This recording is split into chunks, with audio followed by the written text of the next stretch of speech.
Hey everybody, Dave here. I hope you're having an awesome day. So this week is a little bit of a departure from what I normally build. It's not a droid, but I have some friends and their kiddos came to me and they were like, hey, you should make an Enderman. And I thought that would actually be pretty fun and it might be pretty simple. So I built this guy. It was actually a little bit more challenging than I thought it would be, so come on, let's check it out.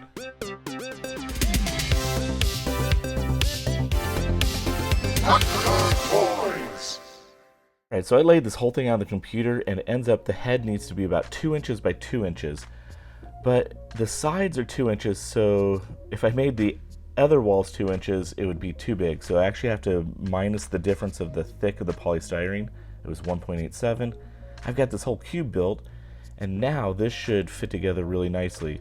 I also used some Scotch tape to just hold the whole box together because I was trying to hold it with my hands, it just kept falling apart. So I'm just using this Tamiya thin set. It's actually just a like a polystyrene glue. It actually works really nice. And I just went around and glued all sides of this box. And then once I got the sides built, before I glued the top on, I wanted to get those smaller pieces, the 1.87, so I could actually just kind of slide them in. And then once I slid those in and got them glued, it should make it easier for me to just glue on the top piece. So what I'm doing right now is just kind of trying to line them up as carefully as I can. I am going to get a little bit of a lip on there, but that's okay. Don't give me no lip. And so I'm just gluing those on, holding that together, and now we're ready to drop down this lid. That's looking good. Okay, so just like that, and we'll finish this thing up. A little bit of sanding, but the lip is just enough that I'm going to need to fill this in. So what I'm going to do is take some Instacure BSI and some baking soda and fill that in almost like a Bondo, and then I can sand that nice and smooth. Then I'll take some additional polystyrene, score it, snap it. I'm essentially building the body here. This is the exact same way I built the head. Got the front, the back, the sides. I'll glue those together and that'll be good. And there's a finished box all sanded down. And then I realized, I wanted to put LEDs in here and I didn't mean to glue that bottom piece on. So I am going to carefully take this X-Acto knife and cut this thing open. All right, there we go. That should work. Now, because I've cut that bottom off, I need to get the lid to be able to come on and off if I need to change the battery. So what I'm doing is I'm taking 2 magnets and I'm putting glue only on the one magnet. And my thought is the one that I put the glue on will stay. And then I should be able to do this for all four corners. Now, I'm going to try and do a little dab of glue on each of these 4 magnets. And then once I've done that, I'm going to carefully put the lid on and see if I can glue that together. So let's put a little dab of glue here, here, and here. Carefully put the lid on. And once that dries, I should be able to just pull the lid on and off, and the magnets will align themselves perfectly. So it actually worked pretty great. I've got the head and the body finished and ready to go. And there they are, primed up. Now for the arms. The arms are a little bit longer than the legs, so that's the legs. Here's the arms. I'm just using a piece of 1/2-inch wood. Sanded it down really good, primed it, and now I'm just painting it a little bit darker gray. The Enderman is gray and black, a dark gray and a black, so the primer wasn't quite dark enough, so I got some acrylic paint. I'm just really carefully brushing it on there. Now I found this little LED thing from a JunkBot kit. It's made by Hexbugs, but I don't like the green LED, so I'm going to do a purple LED. So I've taken this all apart, soldered it, and I'm going to have to glue this back together, but my first test run, I broke the solder joint. Whoops. So took it back apart, resoldered it, and there we go. Cool. That works. And that purple is the color of their eyes, so this will be perfect. So I glued that back together. Now what I'm doing here, I got this from Kathy Millett, a little trick that she did. She took a piece of just junk plastic.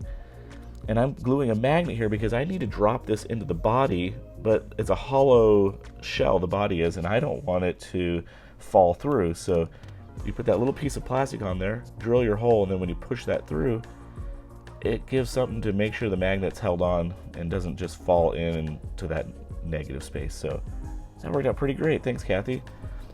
Now I'm lining up the head here, and the face hangs over just a little bit of the body, but this is pretty cool. I have the magnet in the body. I put the magnet on the head there, and it holds it right in place. I can mark, glue, slap that down, and it's perfectly aligned. So nice, that worked.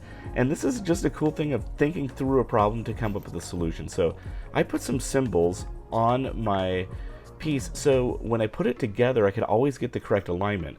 I had done a lot of sanding, and so this fits really nicely together in this orientation. I want to make sure that I can keep that alignment. So I drop that on, and that actually fits really nice, and it keeps the same alignment of where I've sanded and done all that work. And there it is. So now that head will come on and off, and I can change batteries if I ever need to. Next, I went into the computer and laid out the entire Enderman to scale. That way I could cut out some vinyl on my little vinyl cutter to make some templates. I did kind of mess up in a few spots, but that's alright, I'll just make a couple more. And once I have the transfer tape on, I just lay that down carefully, align it, and peel that transfer tape off, and I've got a nice little template for masking. You'll see there's a little sliver of gray on the edges there. I just covered that with some masking tape, and once that was all masked off and ready to go, I hit it with a flat black spray paint, and then I just carefully peeled it up. I did lose a little bit of gray here and there, but I just touched it up, and in the end I'm going to do a clear coat varnish over this. So here's the head ready to go, here's the body ready to go. This is looking good. Now once the head's done, I need to do an opening for the eyes, so I just started dremeling and then using my X-Acto knife to clean up a little bit, and then I found this little metal file at a yard sale for 25 cents, so this thing works perfect. And now I've got a nice little opening. I dropped the LED in there just to kind of get a feel of what it's going to look like. Okay, so I'm taking this piece of recycled plastic, and I got this masking tape, and it's the perfect width, so I got the measurement of the eye, and I'm using it to actually score and mark the area that I need to trim out for the eye itself to fit into the little space that I've cut out. So take my Dremel here and just Dremel down this as best I can. Make sure you wear some safety goggles so you don't get anything in your eye, but once this is cut down, I'll sand the edges so they're nice and clean, and that's going to fit really nicely in that space there. So we'll just do a quick test. I was going to paint the back of the eyes, and then I thought, that's probably just going to get messy. I was going to use markers, and then I realized, you know what? I might be able to just do a printout, and I printed them out, I trimmed it down, and I did a light coating of Super 77 spray mount, and it actually stuck really nice and didn't leave any weird residue. So I think this is going to be a nice backer, but if the light is too close, you can see a bright hot spot. So what I need to do is glue this in. You saw nothing there. Okay, I ended up using polystyrene tube, and I ran the fiber optics through there. It gave me a nice distance so I didn't get the hot spot, but I was getting some light leaks, so I built these little walls, and that helped cover it up. Now I've got these pegs. I drilled some holes. They're Lego pegs. I'm going to glue them to the body, and then I'm going to let the arms swing freely. That way I can move the arms up and down, and that should work pretty nice. Then onto the base, I just took the same pattern, made a little bit of ground. I'm going to take my little peg out here that will hold the foot. I'm going to glue this down, put this all together, and we should be able to wrap this up and call it good. Alright, that was a super fun build, and like I said, it was a little bit challenging, but there was times where I had to stop and think through a solution. And I think my encouragement for you today is, if you get stuck and you're like, I just don't know how to do this, sometimes take a step back, rethink the situation, and you might find that solution right there in front of you. So let's take some turnaround shots of this. Don't forget to hit that like, subscribe, notification bell, and as always, it is a great day to be a toy nerd. Have a great one.